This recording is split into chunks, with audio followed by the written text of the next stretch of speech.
Assalamualaikum warahmatullahi wabarakatuh. Ya, pemirsa KBA Talk dan juga pemirsa KBA News TV. Di samping saya sudah bersama dengan politikus senior yaitu Pak Ramadan Pohan, dan juga di samping saya sebelah kanan juga adalah budayawan yaitu Pak Ahmad Nurullah. Iya. Penyair dan budayawan. Iya. Penyair. Oh iya, baik. Penyair budayawan. Ya, Pak Nurullah. Ahmad Nurullah, betul ya, Pak? Ya. Baik, pemirsa KBA News TV dan juga KBA Talk, kami akan berbincang-bincang santai di sini mengenai isu nih yang masih terus hangat selalu. Sudah satu pekan terakhir ini masih terus viral, yaitu soal, dan juga sekarang ditambah-tambah lagi bahwa ada katanya endasmu etik seperti itu, Pak Ramadan. Pak Ramadan tanggapannya seperti apa ya? Iya, ini bermula dari debat pilpres ya, iya. Debat capres Betul, yang lalu, Selasa pekan lalu. Iya, Selasa pekan Ya, lalu. dan rupanya makin panas Makin dari waktu panas. ke waktu. Iya, betul. Debat capres perdananya sudah selesai, tapi ekorannya masih terus berlanjut Iya. gitu ya. Dan pendukung-pendukung Pak Prabowo juga mencoba menetralisir, mengklarifikasi apa yang terjadi, betul. yang menjadi jawaban dari Pak Prabowo pada debat Iya. yang lalu, yang ya boleh kita katakan mereka cukup terganggu ya dengan pertanyaan ataupun umpan balik dari Anies Baswedan. Betul. Dan itu yang terjadi. Dan kemudian juga sampai kemudian setelah terjadinya perdebatan, Pak Prabowo berkumpul dengan para pendukungnya, Betul, ya, betul. di sebuah hall yang besar. Iya. Dan di situ mengulang lagi, Betul yang mengingatkan sekali. orang bahwa itu sindirannya kepada Anies. Betul. Karena dia mengatakan bahwa Endasmu Mas Prabowo, Yes. bagaimana perasaan Mas Prabowo tentang etik. Jadi etik endasmu, Iya, katanya gitu kan. Nah, kemudian itu ramai karena mendapatkan penentangan, kok calon pemimpin bangsa seperti ini gitu ya. Dan sebelumnya juga waktu terjadi perdebatan capres, ada sampai menjulur-julurkan lidahnya, melet ya. Iya. Dan kemudian mengejek-ejek, dan kemudian juga hal-hal yang semestinya tidak muncul dari debat untuk memilih pemimpin 280 juta rakyat. Betul. Ya. Kok cuma masyarakat kita disodorkan dengan tontonan yang seperti itu? Itu kata publik. Iya, betul. Ya. Dan kemudian orang pun, pendukungnya Pak Prabowo, menuding kepada Anies seolah-olah Anies itu benar sendirian, dan kemudian sesungguhnya kata mereka Anies itu tidak etik juga, kata mereka ya. Dan juga mestinya Anies juga berterima kasih kepada Pak Prabowo dan sebagainya. Nah, terus itu terjadi perdebatan sampai pada hari ini pun juga demikian, cukup cukup tajam mewarnai perdebatan. Betul. Dan polemik di publik gitu ya. Nah, kalau kita lihat bahwa yang pertama, ketika Pak Prabowo menjulur-julurkan lidahnya dan mengejek-ejek dari capres Anies Baswedan, itu sesungguhnya tidak baik karena juga ditonton oleh anak-anak kita kan. Nah, juga tidak mendidik kepada bangsa kita juga. Kita ini sekarang sedang melihat performa dari calon pemimpin kita. Karena 1 dari 3 ini akan memimpin 280 juta rakyat Indonesia yang dengan 17.000 pulau gitu. Nah, dengan ribuan etnik dan juga bahasa yang sangat beragam. Nah, lo kok kita milih pemimpinnya yang bergayanya nyun sewu, agak kekanak-kanakan gitu ya. Nanti dari perspektif budaya Pak Ahmad Nurullah juga akan bisa membahas hal tersebut. Nah kemudian juga muncul lagi bahwa Pak Anies ditanya sama wartawan, ya kan, Pak Anies itu gimana tentang yang debatnya kemarin gitu. Nah ditanya wartawan, Pak Anies juga menyebutkan tentang bahwa etik itu adanya di kepala gitu Iya. loh, di atas. Betul. Kalau di atasnya beres, maka di bawahnya beres Iya. gitu ya. Kalau di atasnya tidak beres, maka di bawahnya tidak beres. Korupsi juga begitu kan. Korupsi itu dimulai dari seperti ikan, ya kan, Iya. kepala ikan busuk. Iya. Busuknya dimulai dari kepala, baru menjurus ke badan dan seluruh kujur tubuhnya. Nah seperti itu juga. Dan Pak Anies juga masih ditanya wartawan lagi. Pak Anies bilang bahwa dalam dunia politik itu konsistensi itu penting. Bahwa menjadi pemerintah, menjadi oposisi itu adalah dua posisi yang terhormat. Iya. Jadi tidak perlu harus risih di sana. Nah, oleh karena itu Pak Anies juga mengingatkan, ya kalau kita mengatakan timbul dan tenggelam bersama rakyat, maka konsistenlah dengan pernyataan itu. Iya. Ya, timbul tenggelam bersama rakyat. Jangan dibalik Pak, iya Mbak ya, jangan dibalik. Jadi rakyatnya tenggelam, pemimpin yang timbul gitu loh. Dia yang timbul, rakyat yang tenggelam kan, itu nggak benar. Dan saya kira itu, dan mungkin dari Pak Nurul bisa melihat hal yang menjadi perbincangan publik ini dari perspektif budaya. Seperti itu Pak Nurul. Untuk ukuran budaya timur, khususnya Indonesia, kata-kata itu tidak sepatutnya diucapkan oleh seorang tokoh publik, terlebih seorang tokoh capres. Iya. Dasmu etik tadi ya? Iya, etis tadi. Dan jangan lupa, setiap kata itu mencerminkan harga diri, kualitas intelektual, kapasitas intelektual, dan kualitas kesadaran, khususnya kesadaran etik pengucapnya. Apalagi diucapkan di hadapan publik. Dan itu perlu dipertanggungjawabkan secara di hadapan publik. Ya, baik seperti itu. Ya, berarti Pak, kesannya itu emang harus dipertanggungjawabkan. Saya Itu kira kan iya. tapi katanya bilangnya itu hanya lelucon. Itu tanggapan Bapak seperti apa? Oh, tidak bisa, tidak bisa. Kata-kata itu kata-kata yang menggunakan kata etik itu justru tidak etis. Tidak etis, betul. Untuk ukuran kultur Indonesia itu tidak etis. Dan itu perlu dipertanggungjawabkan di hadapan publik. Apa makna yang sebenarnya? Iya. Bahkan di hadapan Tuhan pun kelak pada akhirnya harus dipertanggungjawabkan. Tapi kalau saya lihat ya, kalau dibilang bercanda, Iya. enggak juga Enggak bercanda. juga Kalau bercanda masa berkali-kali? Satu. Iya, benar. Yang kedua itu bahwa, atau satu yang berikutnya, nah itu adalah disampaikan di depan publik, apalagi di debat capres gitu ya. Dan jadi nggak ada ruang lah yang bercanda seperti itu ya, disampaikan di depan halayak luas gitu. Dan saya sepakat sekali gitu. Jadi yang namanya pemimpin tuh dia harus memperlihatkan ya bahwa performa dia sebagai pemimpin yang mengelola pikiran, mengelola kata-kata, mengelola perasaan, mental dan sebagainya itu udah harus level tinggi gitu loh. Ya kan? Kalau misalnya gini, saya debat sama Encung. Iya. Ya kan? Terus kemudian Encung dengan argumentasinya yang kuat, saya tak mampu mengimbangi. Maka saya pun maksudnya. ya. Iya. Maka saya pun langsung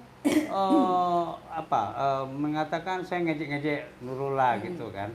Padahal argumentasi dia harus saya jawab gitu loh, ya kan? Harus saya jawab dengan argumentasi, dengan data, dengan rasional gitu loh. Tetapi karena saya tidak mampu, maka saya ejek-ejek aja dia, kan begitu jadinya. Tapi kalau misalnya dalam level masyarakat awam, dalam level seperti sekarang, tidak ada masalah. Iya. Yang menjadi masalah ini adalah debat capres. Betul, iya. Itu dia, kan begitu ya kan? Iya. Tapi sebenarnya apa Pak Anies sendiri akan membalasnya apa kayak gimana Pak? Menurut pandangan Bapak? Ini kan sudah kali kedua gitu. Ya, kalau waktu capres itu, Iya. waktu debat itu Iya. ya dibalas tentu sama dia Iya. kan. Tuntas di situ ya Pak. Langsung gitu loh. Dan Iya. kalau misalnya setelahnya itu kan pertanyaan-pertanyaan wartawan Iya. ya. Pertanyaan-pertanyaan wartawan ya dia jawab juga, yaitu tentang selain soal etik yang tempatnya adalah di kepala, juga soal etik dalam soal konsistensi. Ketika Anda berkata bahwa aku bersama rakyat, Iya. maka aku harus bersama rakyat. Jadi bukan berarti ketika ada satu peluang yang bagus, kau tinggalkan itu rakyat, Betul, gitu loh. betul. Itu nggak boleh. Betul. Ya, begitu kan Pak Nurullah. Paling tidak lewat debat capres Iya. itu publik bisa melihat dan menilai tingkat kedewasaan psikologis setiap tokoh capres itu.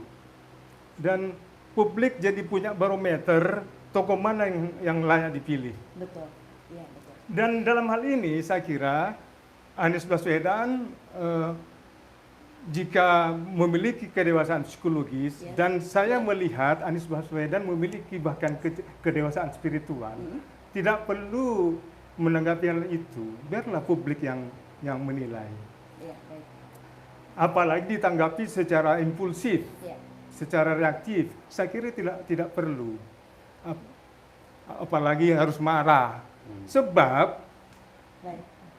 bagi seorang yang memiliki tingkat kedewasaan psikologis dan tingkat kedewasaan spiritual, marah itu tidak mudah. Maaf, saya kutipkan kata-kata filosof Yunani klasik Plato Oke, baik. yang dikutip oleh seorang Daniel Goleman, penulis buku Emotional Intelligence. Marah itu mudah, tapi marah pada orang yang tepat dan dengan cara yang tepat tidaklah mudah. Artinya marah pun butuh ilmu. Betul.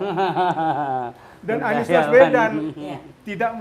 tidak merasa perlu untuk mengekspresikan amarah tentang hal itu. Iya, baik. Dan Iya. saya apresiasi hal itu.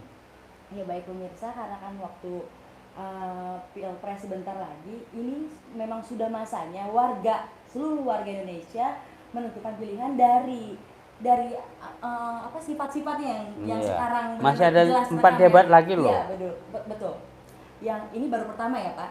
Yang kedua mungkin akan semakin jelas pribadinya masing-masing seperti apa, dan juga lalu Pak balik ke timbul tenggelam bersama rakyat, kata Pak Anies. Tanggapan Bapak seperti apa, Pak Ramadan? Iya, kalau misalnya Anda di dalam posisi yang oposisi, Iya. ini tangkapan saya ya dari pemikiran Anies Baswedan. Iya.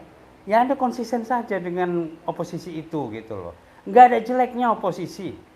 Ya kan, kalau di luar negeri oposisi itu adalah kabinet bayangan. Kabinet bayangan yang suatu waktu, jadi misalnya begini, di pemerintah ada menteri pertahanan, di oposisi ada menteri bayangannya. Iya.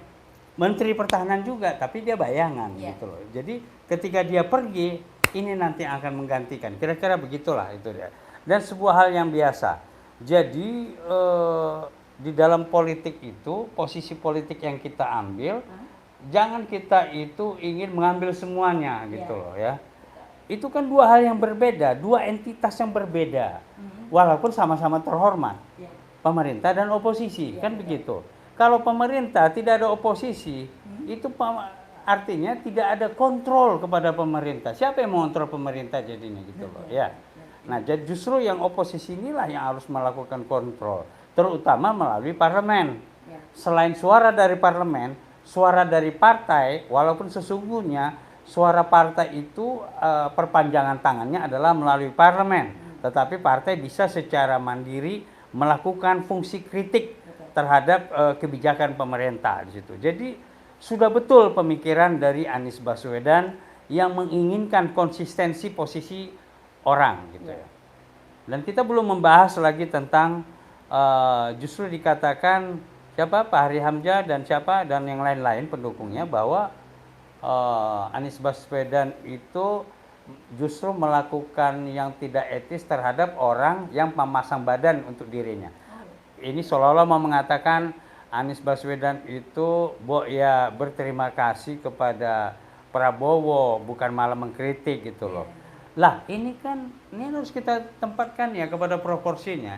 Ini kan debat capres, iya kan? Kalau saling mendoakan itu namanya wirid itu, ya kan? Ini kan debat capres. Debat capres artinya ya masing-masing calon pemimpin itu mempresentasikan pemikirannya, mempresentasikan idenya untuk Indonesia masa depan. Nah kalau misalnya itu mau yang baik-baik saja, yang tenang-tenang saja, itu bukan debat namanya, itu curhat-curhatan. Kan gitu. Baik pemirsa ya. Baik, untuk Pak Nurul, apakah sebagai budayawan ada tanggapan lagi? Memilih untuk tetap di posisi sebagai oposisi atau bergabung dengan pemerintah itu adalah bagian dari HAM. Iya. Tetapi konsisten atau tidak terhadap sebuah prinsip itu mencerminkan konsistensi keteguhan sang subjek Iya. untuk mempertahankan prinsip ideologisnya, prinsip hidupnya atau tidak. Dan dari situ rakyat bisa menilai. Dan itu pun bisa menjadi barometer seberapa jauh nanti pada akhirnya jika duduk sebagai pemimpin negeri ini berpegang pada prinsip itu untuk memperjuangkan rakyat. Iya, baik. Ya. Oke. Baik, Pak. Apakah ada hal yang akan disampaikan untuk 02 yang selalu menanggapi tentang Ya, debat saya capres kira itu? begini ya. Debat capres untuk wapres, untuk capres ini ada 2 lagi ya. Iya. Dan untuk cawapres ada 2 debat. Betul.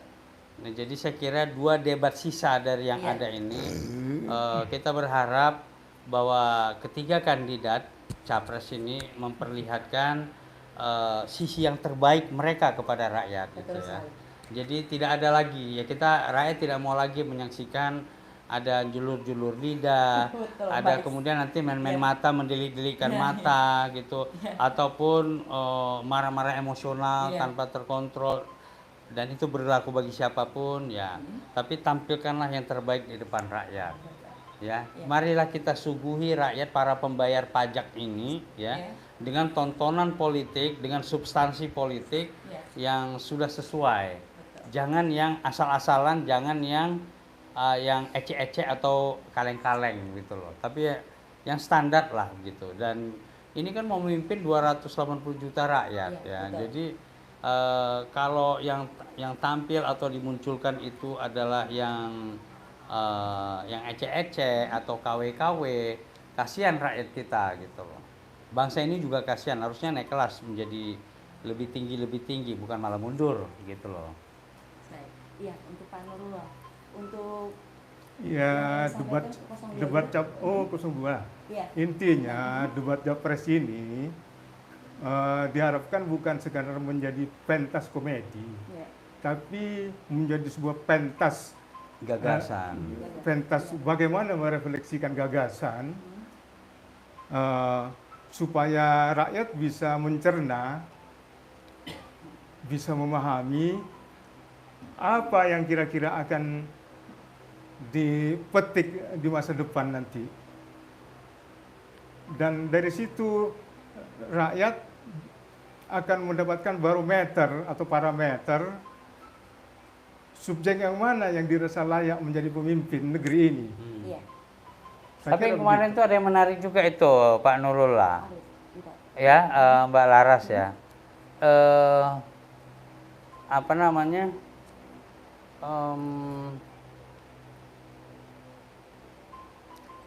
Gimana? Dari ketiga capres itu dinilai oleh di penilaian publik, kalau Anies jelas 01 maunya perubahan. Oke. Kehidupan yang sulit harus diubah menjadi yang baik, harus terjadi perubahan. Fasilitas kesehatan yang buruk harus berubah menjadi baik. bahan kebutuhan pokok mahal harus menjadi lebih murah dan terjangkau. Pokoknya ada perbaikan terus. Tapi kalau 03, kalau 02 lanjutkan, ya kan? Iya. Yaitu Prabowo minta lanjutkan. Pokoknya apa aja semua dilanjutkan, lanjutkan. Dia mau menjadi prototipe dari presiden incumbent yang Iya. sekarang. Betul. Nah sementara yang lucu itu nomor 3, nggak punya posisi, ya kan? Jelek banget tuh nggak punya posisi. Jadi ke kiri enggak, ke kanan enggak, ke perubahan enggak, keberlanjutan enggak. Akhirnya posisi yang terjadi adalah posisinya yang enggak gitu loh. Baik. Tanggapan Ya, dari Bapak Nurullah. memang saya kira kita semua mengharapkan adanya perubahan yang signifikan ya atas negeri ini. Tentu saja bukan sekadar perubahan, tapi perubahan ke tingkat kondisi yang lebih baik di semua sektor dan sebagainya. Ya. Oke ya, baik Pak. Berarti di sini yang memang sudah jelas itu pemimpin 01 ya Pak ya? Ya, jadi nanti saya kira, saya duga ini Mbak ya, saya duga nanti pertarungan ke depan itu nanti lebih 01, 02. Nah, Saya kira begitu, arahnya nanti akan tendensinya ke situ. Karena 03 mau main aman, iya kan? Perubahan enggak, keberlanjutan enggak gitu loh. Jadi bicara ke depannya, Bapak bicara maksudnya ini ada 1 putaran apa 2 putaran? 2 putaran. Oh, 2 putaran, oke baik. Dia 2 putaran. 2 putaran itu nanti yaitu antara 01 dan 02. Pikiran saya ya. Kalau 01 karena kemampuannya dalam debat nanti 5 debat ini mereka akan unggul semua, Iya. ya. Saya yakin itu, dan Anies sudah membuktikan itu Iya. di Pilgub ya. Iya.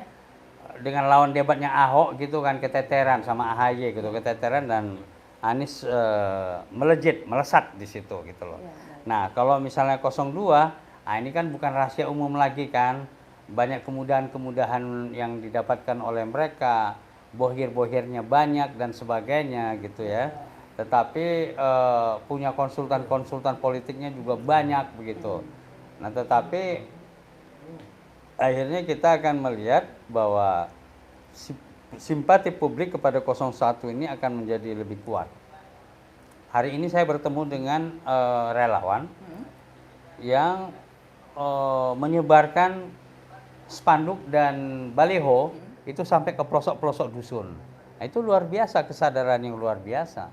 Jadi selain menghadirkan saksi untuk di TPS pada tanggal 14 Februari nanti, juga yang diperlukan adalah membawa informasi yang terbaik pasangan Anies Baswedan dan Muhaimin Iskandar kepada rakyat-rakyat yang ada di pelosok-pelosok, di dusun-dusun.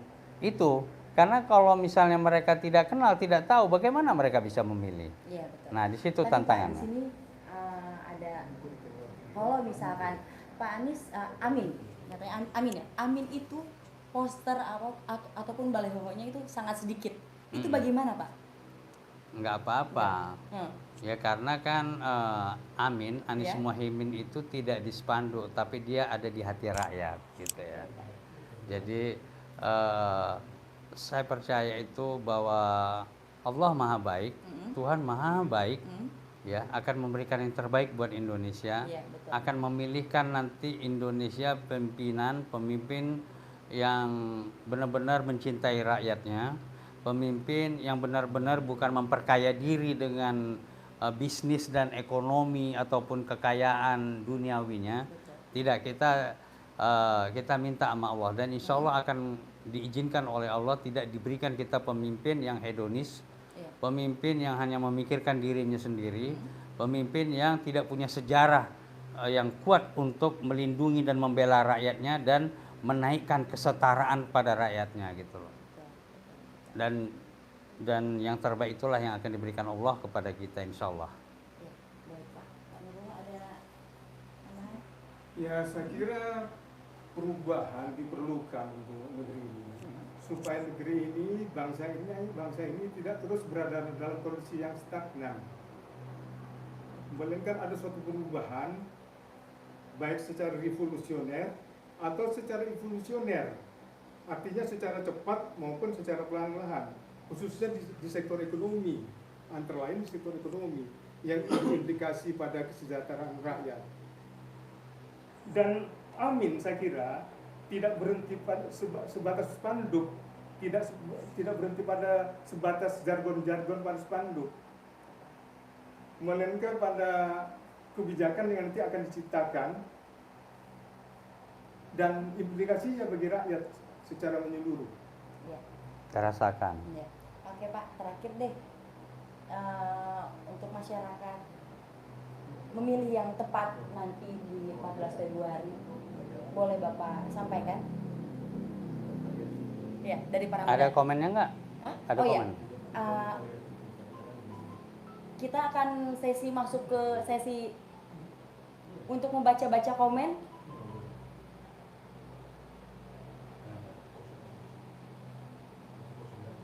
Oke, baik, Pak. Nah, nanti lagi persiapan.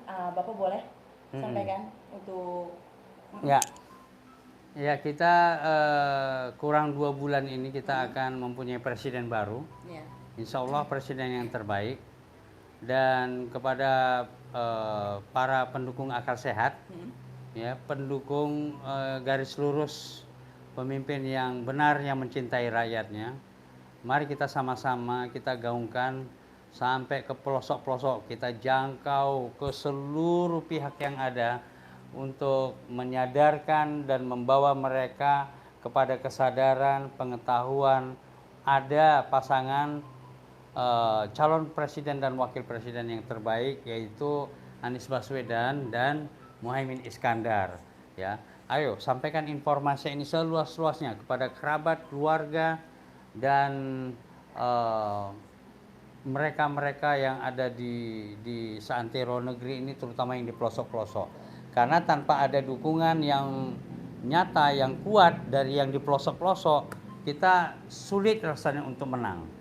Tapi kita optimis akan menang karena semua relawan, simpatisan, pendukung Anies Baswedan ini ya akan gotong royong, akan bekerja sama untuk menyampaikan informasi tentang Anies Muhaimin ini kepada masyarakat dimanapun berada gitu. Itu kunci kemenangannya. Demikian. Untuk Pak Nurul. Pilpres ini bagaimanapun adalah kebebasan demokrasi ya. Dan saya yakin rakyat kita sudah dewasa ya dan tahu yang mana layak dipilih. Dan saya yakin itu. Yang mana yang layak? Oh ya. 01. Oke. Kan udah dibilang tadi. Iya, oke. Untuk tim gimana? Sudah siap untuk komen? Oke. Baik. Ya. Apa? Ada lagi? Akhirnya apa Bapak ada tanggapan gimana? Oke. Bapak boleh sampaikan. Bapak. Ya. Bapak boleh. Bapak boleh sampaikan. Ya gimana? Iya. Iya. Tanggapan Bapak sendiri tentang Anies yang tadi saya katakan. Bagi saya Anies Baswedan itu seorang tokoh multidisipliner dan multi perspektif. Dan rasanya tidak banyak di negeri ini tokoh semacam itu. Anies itu kaya dengan berbagai angle untuk menghadapi berbagai problem di negeri ini di segala sektor. Dan insya Allah di bawah Anies Baswedan negeri ini akan membaik. Secara budaya akan lebih baik nggak nanti? Kebudayaan, kesusastraan. Kebudayaan dan dalam arti seluas-luasnya itu pasti sebagai sebuah implikasi. Dan fakta telah membuktikan bahwa salah satu motor pendiri tim yang baru adalah Anies Baswedan ketika dia masih berposisi sebagai gubernur DKI Jakarta. Dan fakta itu tidak bisa dielakkan. Kesenian Indonesia masuk dalam level yang modern sekarang ya, dengan ditonton ribuan orang. Bisa dikatakan seperti itu. Tinggal memperkaya detail saja. Ya. Dan juga Pak, Bapak kan Pak Muhaimin Iskandar juga. Itu Pak Anies dengan Pak Muhaimin, saya boleh tanya tanggapan Bapak? Apa cocok apa enggak gitu loh? Cocok apa tidak? Saya kira sebuah duet yang pas. Duetnya Pak. Karena dua-duanya paling tidak punya background yang sama ya, sama-sama seorang santri Mhm. dan punya kapasitas yang sama dalam hal pengetahuan agama, sehingga duet ini kalau bisa dianalogikan, kalau Anies diposisikan sebagai apa imam Ya. misalnya, Muhaimin Iskandar sebagai khotib. Iya. Itu sekedar Oh. sebuah analogi Dalam kecil. Jumat ya, Jumatan. Iya. Baik, oke. Mhm. Terima kasih. Dan Ya, masih ya, ada Pak? oh iya, dan insya Allah itu juga akan menjadi duet yang bagus saat keduanya memimpin negeri ini. Ya. Dwi Tunggal. Dwi Tunggal, betul. Dulu pernah kita punya Dwi Tunggal yang terbaik yaitu Soekarno Hatta. Sekarang kita punya Dwi Tunggal yang terbaik juga yaitu Anies Muhaimin. Iya, betul. Insya Allah. Insya Allah. Ya, baik Pak Ramadan Tuhan, terima kasih atas waktunya, dan juga Pak Ahmad Nurul, terima kasih atas waktunya. Baik. Dan Terima pemirsa semua, pemirsa jika ingin tahu informasi lebih lengkap tentang Anies Muhaimin, pemirsa bisa buka yaitu kbanis.com. Iya, itu komplit sekali ya Pak. Dari apapun jejaknya, Informasi dari informasinya A sampai Z. untuk Pak Anies dan juga Pak Muhaimin. Ya, lengkap. Lengkap. Dan itu bisa untuk Menambah inspirasi, Iya, betul. pengetahuan untuk disebarkan kepada Iya, semua kalangan. ada di kbanis.com. Yap. Di share, di like, dan di subscribe. Juga menghangatkan mood, Iya, Ya. betul. mood berpikir. Iya, betul. Oke. Terima Terima kasih kasih. atas waktunya. Sampai jumpa kembali. Wassalamualaikum warahmatullahi wabarakatuh. Waalaikumsalam. Oke.